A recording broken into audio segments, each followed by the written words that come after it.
Hello students, welcome to topper stock. आज है date 15 मई 2020।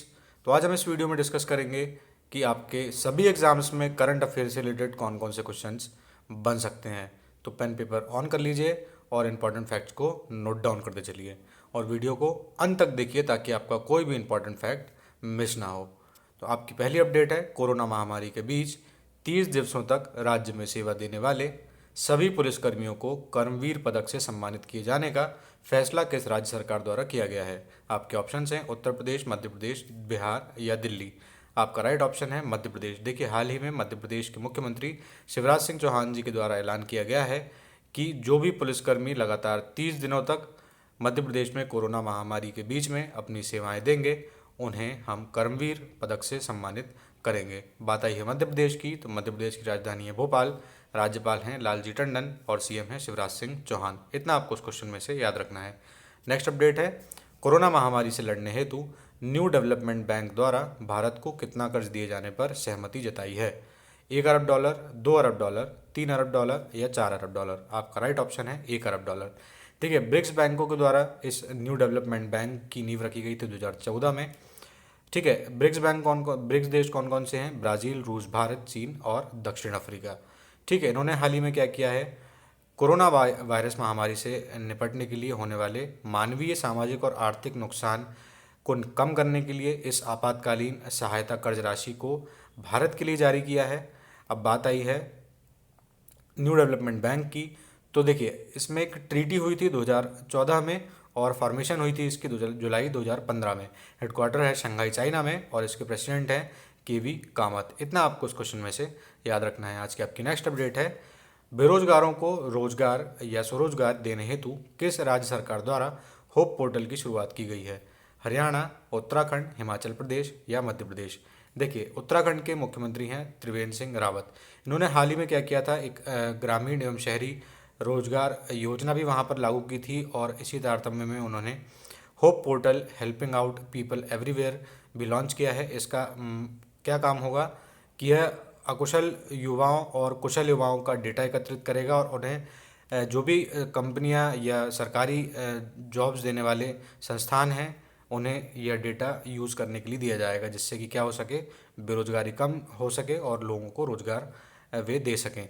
इसका निर्माण किसने किया है? आईटी विभाग, कौशल विकास विभाग, नियोजन विभाग और एनआईसी ने आपसी समन्वय के साथ में इस पोर्टल का विकास किया है। बात आई है उत्तराखंड की, तो उत्तराखंड की राजधानी है देहरादून और गैरसैंण।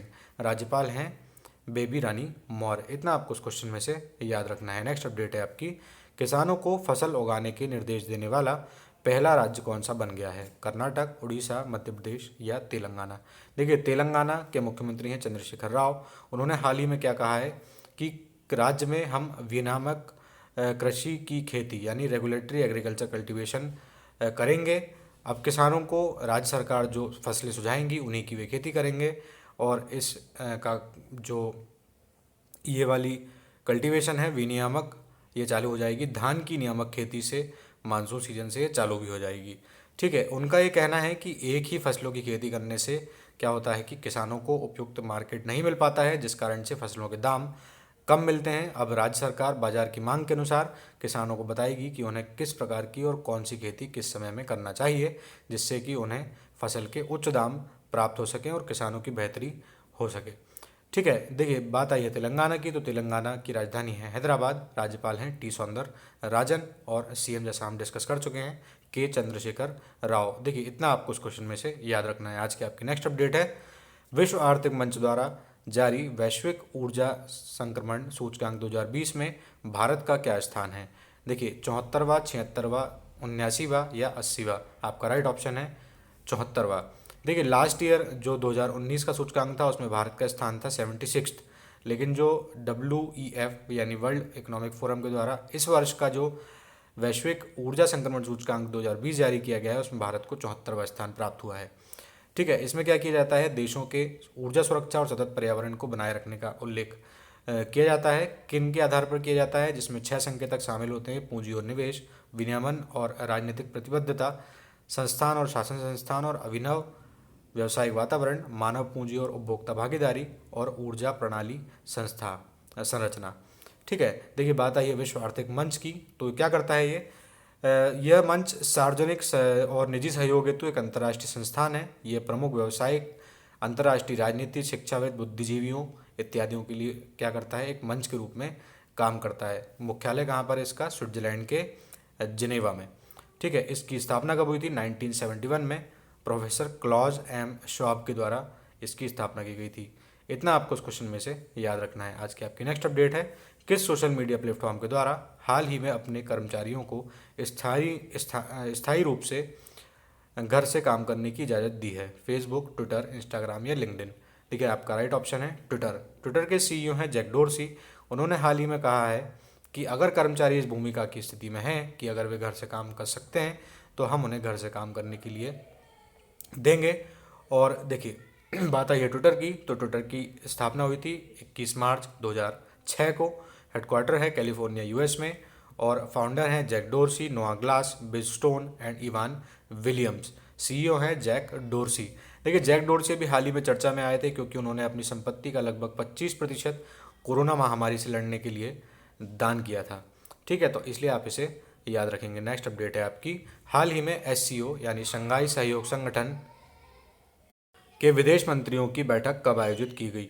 आपके ऑप्शंस हैं 10 मई 2020, 11 मई 2020, 12 मई 2020 या 13 मई 2020। इसमें आपका राइट ऑप्शन है 13 मई 2020। देखिए शंघाई सहयोग संगठन की स्थापना कब हुई थी, 2003 में।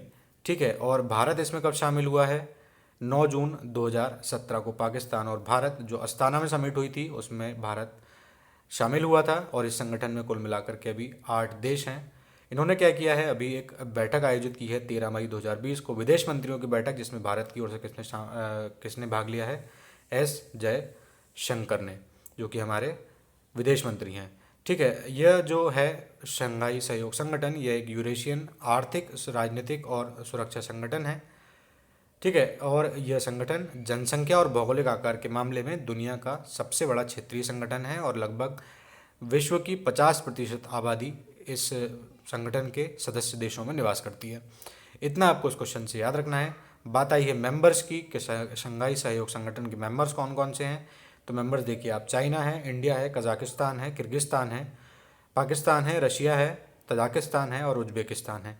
ठीक है, ये आपके लिए इंपॉर्टेंट फैक्ट है, तो आप सब इसको नोट डाउन करते चलिए।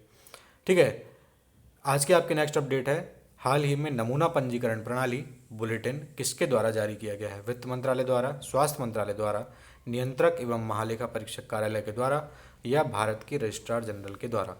देखिए आपका राइट ऑप्शन है भारत के रजिस्ट्रार जनरल के द्वारा। देखिए हाल ही में 10 मई 2020 को इन्होंने क्या किया है, एक सैंपल रजिस्ट्रेशन सिस्टम बुलेटिन जारी किया है और ये बुलेटिन किस चीज़ पर आधारित है, 2018 के लिए राष्ट्रीय जन्म दर, मृत्यु दर एवं शिशु मृत्यु दर के आंकड़ों पर यह बुलेटिन आधारित है। देखिए बात करते हैं राष्ट्रीय जन्म दर, मृत्यु दर और शिशु मृत्यु दर की, तो क्या क्या होता है ये।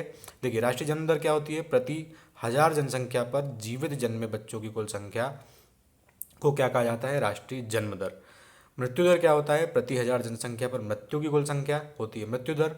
और शिशु मृत्यु दर क्या होती है, 1 वर्ष से कम बच्चों की जो मृत्यु है, कुल 1000 बच्चों में से, कुल 1000 जन्मे बच्चों में से 1 वर्ष से कम बच्चों की मृत्यु कहलाती है शिशु मृत्यु दर। अब बात करते हैं कि आंकड़ों में क्या दर्शाया गया है। तो देखिए राष्ट्रीय जन्म दर में सबसे पहले पायदान पर है बिहार और अंतिम पायदान पर है अंडमान एवं निकोबार। मृत्यु दर के मामले में सर्वाधिक मृत्यु दर है छत्तीसगढ़ में और सबसे कम है दिल्ली में। शिशु मृत्यु दर के मामले में सबसे खराब स्थिति है मध्य प्रदेश की और सबसे अच्छी स्थिति है नागालैंड की। ठीक है, इतना आपको इस क्वेश्चन में से याद रखना है। आज की आपकी नेक्स्ट अपडेट है, हाल ही में चर्चा में रहा जल जीवन मिशन कब घोषित किया गया था। आपके ऑप्शंस हैं 15 अगस्त 2018, 26 जनवरी 2019, 15 अगस्त 2019 या 26 जनवरी 2020। देखिए इसका राइट ऑप्शन है 15 अगस्त 2019। पहले तो ये देखिए कि ये चर्चा में क्यों आया है। देखिए हाल ही में क्या किया है, हरियाणा एवं जम्मू कश्मीर सरकार ने 2022 तक इस मिशन के तहत सभी घरों में नल से पानी पहुंचाने का निर्णय लिया है। मतलब राष्ट्रीय कार्य योजना जो है 2024 तक, उससे पहले इन्होंने इसे काम करने का लक्ष्य रखा है। ठीक है, देखिए मोदी जी ने क्या कहा था 2019 के स्वतंत्रता दिवस पर कि 50% परिवारों को अभी भी पाइप के जरिए पानी नहीं मिल पा रहा है, इसलिए हमें क्या करना चाहिए, जल संरक्षण के प्रयासों में तेज़ी लाना चाहिए और इसके तहत वर्षा के पानी को रोकने, समुद्री पानी, माइक्रो इरिगेशन, पानी बचाने के अभियान और बच्चों को पानी की महत्ता की शिक्षा दी जाए, इस प्रकार के काम करने चाहिए। ठीक है, और इस योजना का मुख्य उद्देश्य क्या है? 2024 तक सभी घरों को पाइप के जरिए पानी पहुंचाना इसका लक्ष्य है। ठीक है, इतना आपको इस प्रश्न में से याद रखना है। आज की आपकी नेक्स्ट अपडेट है, पीएम केयर्स फंड ट्रस्ट द्वारा कोरोना महामारी से निपटने के लिए कितने रुपयों का आवंटन किया गया है? 2000 करोड़ रुपए, 2500 करोड़ रुपए, 2800 करोड़ रुपए या 3100 करोड़ रुपए? देखिए, कोरोना संक्रमण से लड़ने के लिए हाल ही में पीएम के द्वारा एक कोरोना केयर्स फंड ट्रस्ट बनाया गया था, जिसमें से अभी 3100 करोड़ रुपए प्रधानमंत्री कार्यालय ने बताया है कि उन्होंने कोरोना संक्रमण से लड़ने के लिए दान की है, जिसमें से किस प्रकार से खर्च किया जाएगा? 2100 करोड़ रुपए वेंटिलेटर पर, 1000 करोड़ रुपए प्रवासी मजदूरों पर और 100 करोड़ रुपए वैक्सीन बनाने के लिए इसमें खर्च किए जाएंगे। चलिए अब बात करते हैं कल के प्रश्न पर।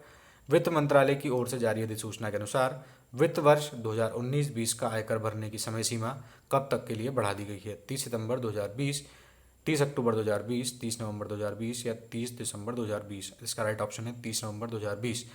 वित्त मंत्री निर्मला सीतारमण के द्वारा जो भारत के प्रधानमंत्री ने आत्मनिर्भर भारत अभियान लॉन्च किया है, उसके अनुसार इन्होंने क्या किया है, अभी रिलैक्सेशन देते हुए जो आयकर भरने की समय सीमा है उसे 30 नवंबर 2020 तक के लिए बढ़ा दिया है। इसे आप याद रखेंगे। आज की आपकी नेक्स्ट अपडेट है, यानी वह क्वेश्चन जो आपको आंसर करना है। रेरा के अंतर्गत चल रहे सभी निर्माणाधीन प्रोजेक्ट को पूरा करने के लिए समय सीमा में कितनी बढ़ोतरी की गई है? 4 माह, 6 माह, 8 माह या 1 वर्ष? मैं आज आपसे फिर से एक बार कहूँगा कि जब भी आप कमेंट बॉक्स में उत्तर लिखें तो आप उत्तर को डिटेल में लिखें, क्योंकि आप जब भी उत्तर को डिटेल में लिखेंगे तो आप फिर उसे कभी भूलेंगे नहीं। दोस्तों, आज की वीडियो में बस इतना ही। अगर आपको वीडियो अच्छा लगा तो आप लाइक करें, अगर वीडियो अच्छा नहीं लगा तो डिसलाइक करें। वीडियो को शेयर करें, कमेंट करें और चैनल को सब्सक्राइब करना ना भूलें। धन्यवाद।